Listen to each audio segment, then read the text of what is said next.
அதுதான். பக்தா, உன்னைத்தான் இன்றைக்கு நேரடியாக பேச வருகிறேன்.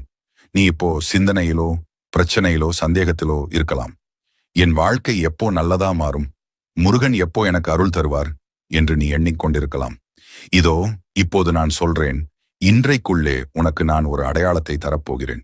உன் கண்களுக்கு முன்னால் ஒரு பேனர், ஒரு நோட்டீஸ் அல்லது ஒரு புகைப்படம் மூலமாக என் இருப்பை நீ காணப்போகிறாய். அந்த படத்தில் என் உருவம் காட்சியளிக்கும். அது சாதாரணமாக கண்ணில் பட்ட காட்சி இல்ல, அது உனக்கு நான் தரும் உறுதி. பக்தா, உன்னோட பிரச்சனைகள் குறைய போகுது, நல்லது உன்னை தேடி வரப்போகுது என்பதற்கான சான்று. அந்த காட்சி வந்த உடனே நீ நம்பிக்கையோடு முருகனை நினைச்சு உன் மனசுல இருக்கும் ஆசையை சொல்லு. உனக்கு தேவையான நல்ல விஷயம் அப்படியே உன்னை வந்து சேரும். பக்தா, இப்போ நீ என்னோட குரலை கேட்டு கொண்டிருக்கிறாய். நாளைக்கு உன் கண்களுக்கு முன்னால் என் படத்தை பார்த்து விடுவாய். அதுதான் என் அருள் அடையாளம்.